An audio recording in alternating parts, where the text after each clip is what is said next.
Tonight on Primetime Politics, Madam Premier. A new day and a brighter future is coming to New Brunswick tomorrow. New Brunswick elects its first ever woman premier and a Liberal majority government. Coming up, we will speak with Susan Holt about her victory and the 100 promises she's made to New Brunswickers. Also, the Bank of Canada is expected to cut its key rate tomorrow, and it is expected to be a big cut. We'll examine the reasons why. Plus, a moment of silence in the House of Commons marking 10 years since the Parliament Hill shooting and the killing of Corporal Nathan Cirillo. This is Primetime Politics. Hello everyone, I'm Michael Serapio.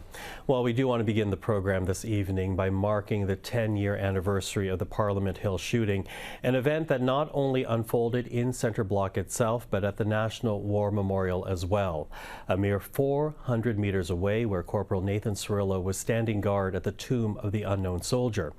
You're looking at the scene as it was earlier today, the sun shining brightly and flowers laid, where 24-year-old Corporal Cirillo was shot by the Parliament Hill shooter and tragically lost his life. He left behind a 6-year-old son. And while we did not hear from the family here in Ottawa today, in Parliament Hill itself, in the House of Commons, there were tributes, including this one from the Prime Minister. 10 years ago today, Canada was in shock. Our capital, the centre of Canadian democracy, was the target of a cowardly and shameful terrorist attack aimed at both the National War Memorial and Parliament Hill. Corporal Nathan Cirillo, standing sentry at the tomb of the unknown soldier, was killed, and several others were injured. Let us never forget this tragedy and the victims who were targeted because of their commitment to their country and to Canadians.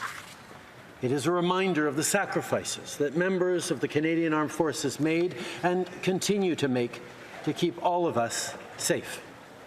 Well, to talk about the anniversary, we're now joined by veteran journalist and CPAC contributor Julie Van Dusen and national reporter with the Globe and Mail, Kristy Kirkup. Hello to both of you. Hi there. Listen, Julie, I'm going to begin with you because you were actually on the Hill the day of the shooting, and I'm wondering if you could take us back there. What do you remember about hearing the first shots and how people were reacting to it? Yeah, well, it's embedded in my brain forever, that's for sure. And it was one of those ordinary days where you don't expect anything except to go up and cover caucus, which was always fun. Wednesdays are very busy. And I would just finish with Stephen Blaney, who was the public safety minister for Stephen Harper at the time.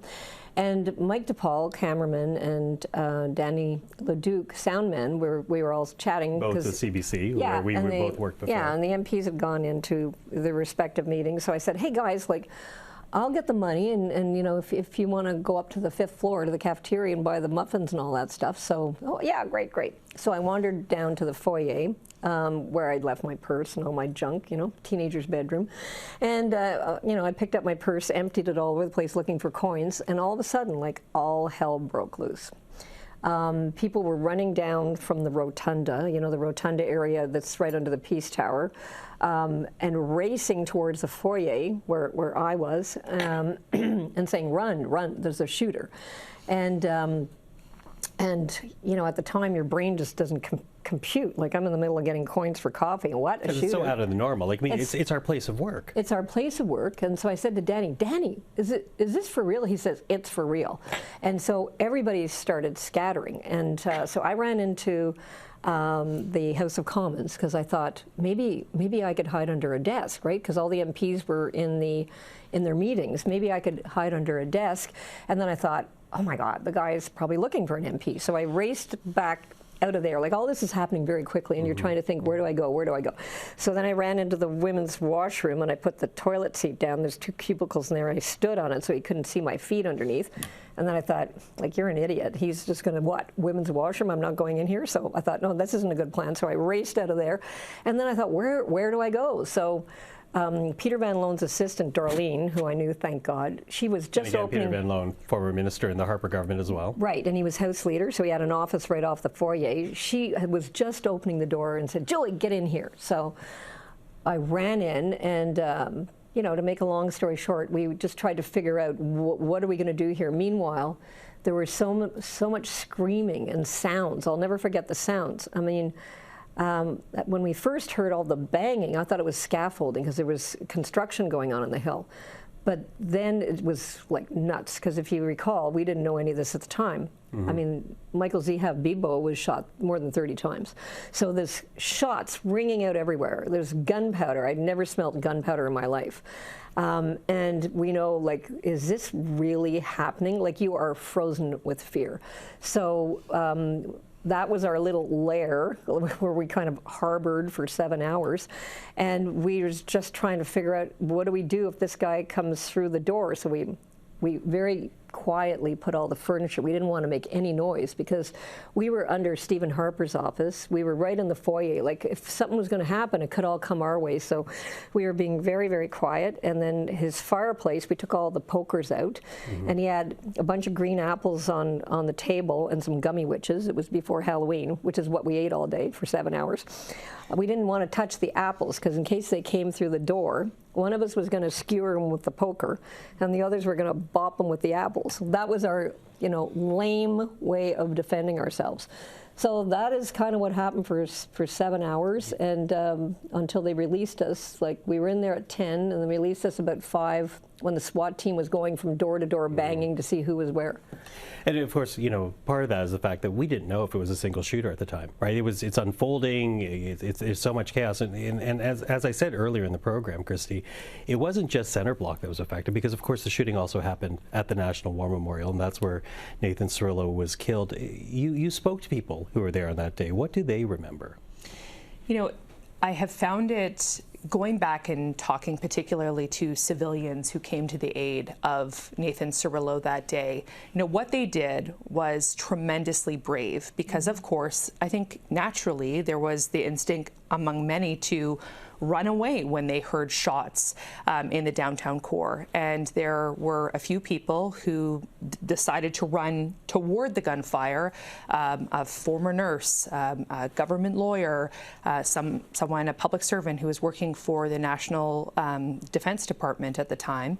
And they rushed to Nathan Cirillo's aid, and they were trying to save his life. And again, at this point, you know, again, the gunman did, you know, he shot Nathan Cirillo 3 times in the back, and he was quickly able to make his way to Parliament Hill. And this was, by the way, unbeknownst to those who were at the cenotaph, who again were just coming, you know, they were just acting on instinct. They were coming to his aid. They were trying to resuscitate him, chest compressions, mouth to mouth, trying to apply pressure to his wounds because there was a considerable amount of bleeding. And of course, there's quite a famous interview now with Barbara Winters, the government lawyer, who she was involved in the resuscitation efforts, but she did tell Nathan Cirillo that he was loved in his final moments. And so, going back and talking to those people, it's so real for them, and it almost, when you talk to them about it, it's almost as if it was yesterday for them. It's tremendously painful, and there's been an added layer, I would say, of that's compounded the trauma, because they feel as though, and you know, at Rideau Hall, they weren't formally recognized in a ceremony where, you know, personnel on Parliament Hill, the security personnel, were. And it's not to take away from those who were honored. It's like these people got pins in the mail. Barbara Winters learned that, you know, she was getting an accommodation. She learned on a piece of paper that arrived on Christmas Eve. So you know, there's this element of feeling like their role at the cenotaph that day and kind of what they did and their acts of both bravery and compassion, that those haven't really been formally recognized, particularly by the Governor General. Can I jump in there? Because we did hear today Charlie Angus saying that they need to be recognized. And I want to play a little bit of what we heard from Charlie Angus in the House Commons. Take a listen to this. I didn't sleep much that night, and early the next morning I felt the need to go to the cenotaph in the darkness to be where Nathan Cirillo had been killed. And there were hundreds of people already there. They were there from all walks of life, and I've never forgotten that moment, because I thought, this is who we are as a nation. Yeah. This is what we do in the face of violence. We don't return hate. We came together as a city, as a nation. That's what we have to remember from this day. You know, without a doubt, Charlie Angus is still moved. And when I think about it, I was trying to listen to the podcast that you were on today on the Decibel, and I was finding a hard time listening to the podcast going back to that day. Very quickly from the both of you, how do you think that incident changed what we do here in Ottawa on Parliament Hill? Well, just briefly, that incident changed a lot of people, including the guards. Many of them have PTSD. One committed suicide. A lot of people were very marked by that. Just as a reporter, just really simply, like, I don't go into a room without knowing where the exits are and where I can hide. And I never had to do that before. Having worked on the Hill for many years, having gone there as a kid, my dad worked there. For me, it was my second home, and that day, that was destroyed. And now, of course, we've got a whole different layer of abuse for politicians that's, you know, coming at them in their day-to-day lives. All the people that, you know, used to, you know, sit in their basements and say angry things, a lot of them are coming to the Hill and screaming them at MPs. You know, it's an atmosphere that's pretty fraught with a lot of tension, and that day for sure changed everything in terms of the security, in terms of, you know, you just don't walk up there anymore. And you know, there's guns everywhere. It's just not the same place. Kristy? Yeah, I was going to pick up on the security piece as well, because one of the things that, you know, people may remember from that day is Stephen Harper was speaking to the Conservative caucus at the time when, again, all of this gunfire was taking place in the Hall of Honor, and he was ushered away to, you know, essentially like a closet, right? A small confined space. They were trying to hide him away because the Prime Minister's protective detail at that time did not have the jurisdiction to be there on Parliament Hill. It was like they had handed him over, right, to the House of Commons Security. And so Harper really, you know, pushed for the creation of the Parliamentary Protective Service. But a decade later, there's still, you know, the RCMP's union is still kind of fighting to say we should have jurisdiction. And so there have been sweeping changes, but there, again, to Julie's point, are a lot of questions that remain about the security posture on the Hill, again, given the fact that there are evolving threats today. Evolving, and of course today just remembering a horrible incident that happened 10 years ago. Julie, Kristy, thank you for that. Thank you.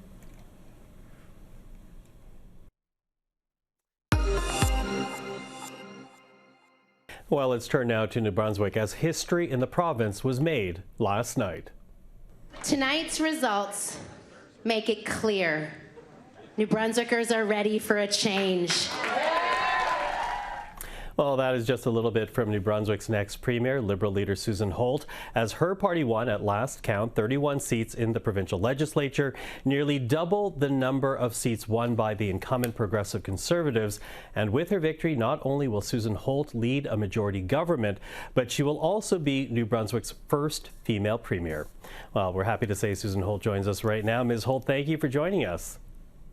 Oh, I'm happy to be here. Thank you, Michael. Well, listen, congratulations on your win last night. And I want to begin a question a little bit on how you're going to move forward here, because your predecessor, as you know, he was criticized for his style of leadership. He lost cabinet ministers over it. He took heat for policies around French immersion, gender identity in students, comments made about Indigenous land claims. Given that history, I'm wondering, are you then beholden to these groups now that you're about to become Premier? Because arguably, these communities would have turned to you based on those concerns. Well, certainly our team's style of leadership is one that is inclusive and collaborative. We know that we can't do it alone. The best types of solutions and policies are ones that you develop in partnership with the people in community. We often use the phrase that the disability community coined, which is nothing about us without us. New Brunswickers want to be involved in their governance, and they want to be a partner with the people who are elected. So that's what a Holt government is going to do. Okay, well, let's get into some of the policy, because of course healthcare, a big issue in this campaign. And in your platform, you promised to create 30 community clinics to address access and delivery of healthcare in the province. You know, once you're sworn in as Premier, how quickly will you be moving on that initiative? Very quickly. This is the #1 priority of New Brunswickers. Access to primary care is terrible in our province right now. The waiting list for people to get a family doctor has ballooned over the last 7 years to 180,000 New Brunswickers. So we need to tackle this with the urgency that's been missing. The good news is everyone agrees on the solution. Nurse practitioners, nurses, pharmacists, physios, family doctors, all agree that a collaborative care model with a transformed pay system and making sure people have the right scope of practice to deliver is going to help us serve more patients and attract more people in to our healthcare system. So our commitment is to get 10 of those stood up in 2025. We actually think now that we've seen the reception on the ground that could be more like 12, and then the other 18 in the 2 years to follow. Now, I asked my follow-up on this, knowing very well that New Brunswick has posted surpluses for the last 7 years in terms of the provincial budget.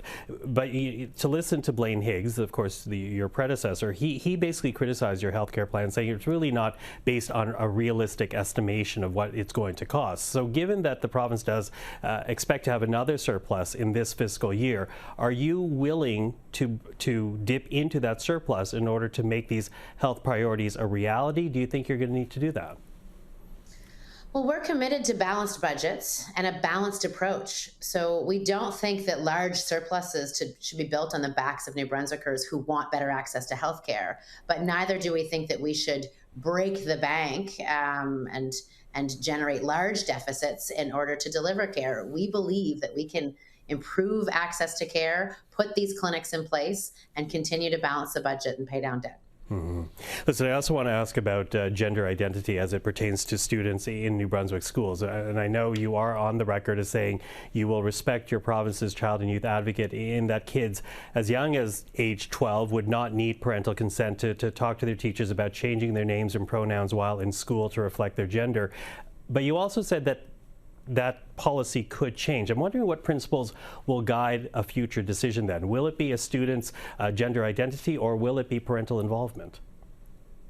Well, we're always listening to the community, listening to teachers and parents and students and experts who flag for us issues as they see them and possible solutions. So as we adopt the recommendations of the Child and Youth Advocate, we're going to continue to listen to understand how things are going in schools and in families to make sure that the policies that we've put in place are working to keep kids safe, working to keep families informed, and making sure that we're delivering a strong, safe, affirming education environment for every student in New Brunswick. So would you say that is student-focused or parental-focused?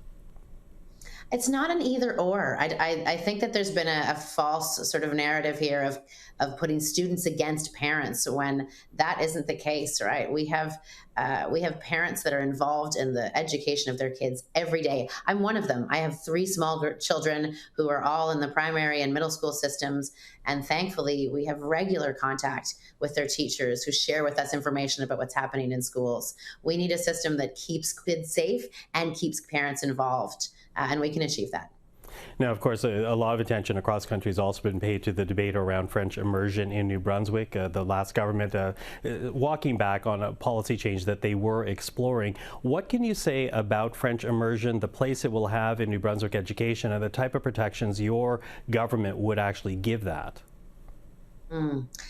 Well, I don't think I would be sitting here if I wasn't a product of the French immersion system of New Brunswick that I had the opportunity to participate in from grade 1.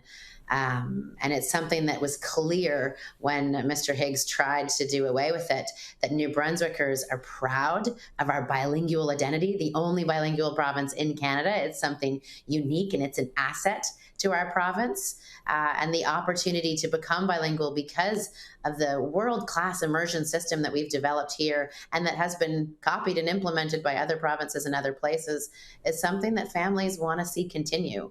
The challenge really is that not everybody has access to it. There's places in this province that don't have the option to take French immersion. And there's challenges with the supports that we can provide to students in the French immersion program if they have unique needs. So there are still issues to tackle, but dismantling French immersion is clearly not the way based on the response from New Brunswickers, as well as the experts who have been studying studying the impact and the effectiveness of the French immersion program that we have here. Mm-hmm. Now, of course, before you and I are done, I do also want to touch upon the fact that history was made last night in New Brunswick with your election. Again, you were the first woman to serve in the Premier's office in the province. I'm wondering if that in any way creates added pressure for you, given that you are the first in such a high office. Yeah, I think the research shows that it does. There was excellent work done by some folks in Ontario and beyond that evaluated women premiers across the country. And I think they titled their findings "No Second Chances," because women don't get reelected as premier in New Brunswick, across Canada, because the bar is high, the expectations are high, and the climate is tough. And so that's something that we know, or that I know I'm up against. But I have a phenomenal team. I have a phenomenal team of people, women, men, people of all backgrounds, different racial identities, different orientations, that are coming together to do this as a team. And our focus is on having New Brunswickers' backs, and I think that we can overcome the challenges that might be increased on a woman premier in New Brunswick.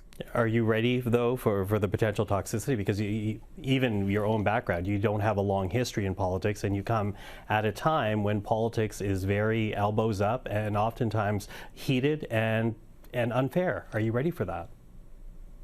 I am ready for that. I'm pretty tough. I built a career playing rugby, both here and on behalf of New Brunswick and around the world. I can take the hits. And I can withstand this on behalf of New Brunswickers and women everywhere that want to see equality attained. And so the past 2.5 years has shown me quite a bit of toxicity in politics. I'm sure there's worse to come, but I have a phenomenal family, friends, support network, and team, and we're going to get through it together. Susan Holt, I really appreciate the time. I look forward to speaking with you again. But for now, thank you and congratulations again. Thank you very much, Michael. Well, with the Liberal victory last night, 6 years of Tory rule is coming to an end in New Brunswick. And here's what we heard from the outgoing Premier Blaine Higgs as he delivered his concession speech. It's certainly not the night we'd hoped for. Nevertheless, it is what it is. So the people of New Brunswick have spoken, and I have called and congratulated Susan Holt and her team on their victory. Susan, you've earned the trust of the people. And I wish her here every success as she takes on the challenges that lie ahead. Well, time now for a look at what else happened in politics today. So the Prime Minister is the Prime Minister. The Prime Minister is the leader of the Liberal Party, and the Prime Minister is going to lead the Liberal Party in the next election. That's very simple. That was Industry Minister François-Philippe Champagne heading out of the weekly cabinet meeting, defending the Prime Minister as reports of a caucus revolt circulate. And Champagne was not alone in defending Justin Trudeau. I'll speak for myself. I'm a member of his cabinet. Obviously, we support him. I think the work that we're trying to do to help Canadians is really the main focus right now. Well, I think what you'll see is that the vast majority of caucus and cabinet, the entirety of cabinet is behind him. A public show of solidarity ahead of a larger meeting of the Liberal caucus tomorrow, where reportedly some Liberal MPs will call on Justin Trudeau to step down as party leader. We will have full coverage. We are now exactly 2 weeks away from Election Day in the United States, with both candidates turning their attention to the Latino vote today. Donald Trump holding a roundtable with Latino business leaders in Miami, and Kamala Harris taping an interview with Telemundo that will air Wednesday night. Today marks 10 years since a gunman opened fire in Center Block and at the National War Memorial, an anniversary that was observed with a moment of silence followed by statements in the comments. And finally, the Bank of Canada will make its next interest rate decision tomorrow. Economists are widely expecting a cut of 50 basis points in response to a slowing economy and an annual inflation rate that is below the bank's 2% target. The announcement on Wednesday will be made at 9:45 a.m. Eastern Time. As we noted earlier in the program, the Bank of Canada will make its next rate decision tomorrow, and economists are widely expecting the bank to lower its key interest rate by 50 basis points. In fact, the chief economist from the CIBC is also arguing a 75 basis point drop could be in the cards as well. To talk about this, we're now joined by Jim Stanford, economist and the director of the Centre for Future Work. Jim, always good to see you. Thank you for joining us. My pleasure, Michael. So let's begin again with this speculation. A 50 basis point cut is what seems to be the majority opinion. Without a doubt, that's going to help out consumers. But why the need for that right now? It looks in retrospect, Michael, like the Bank of Canada overdid it with their monetary tightening over the last couple of years. Of course, Canadians have felt the pinch of those repeated high interest rate increases. And now we've seen inflation come down. In fact, come down too far by the Bank of Canada's reckoning. It's now below the bank's 2% target, and it's going to fall further in the months ahead. So to try and offset that very rapid decline in the rate of inflation, and more importantly, to address some of the macroeconomic weakness that we've seen, very slow growth, rising unemployment, the bank is likely to bring the interest rates down by a supersized reduction tomorrow, 0.5 likely, possibly even more. Yeah, possibly even more. And, you know, I referenced it a bit off top. It's Avery Schenfeld from the CIBC. He's the one that believes a 75-point basis cut could also be on the table. Do you agree that would be a wise economic policy for the bank to pursue at this point? Well, they have to trade off a couple of things. I think it would be appropriate given where the economy is at. The latest inflation reading was 1.6% year over year. And that includes, this is the funny part, that includes the increase in inflation that results from higher interest rates itself. In fact, almost half of that increase results from the impact of higher interest rates on mortgage debt charges, which are included in the Consumer Price Index. So the 1.6%, if you strip out the negative impact of the Bank of Canada's own actions, is even less. It's probably below 1% now. And as interest rates flatten and decline as they are now, that CPI number is going to come down, in the bank's view, too far. They want to keep inflation around 2%. And I think this is evidence that they should cut quickly. On the other hand, there is a kind of psychology at play here, and central banks often don't want to alarm people out there. So it could be that they're thinking, well, 0.75 might make sense, but we don't want to make people think we're heading into a recession or anything. So we'll just do something smaller and get ready to do another rate cut at their next meeting. And our thanks there to economist Jim Stanford. The full interview, because it was longer, can be found on our website, cpac.ca, or you can watch it on our YouTube channel. That is our program for this Tuesday evening. For everyone here at CPAC, thank you for watching. I'm Michael Serapio. Primetime Politics is back tomorrow. Until then, take care.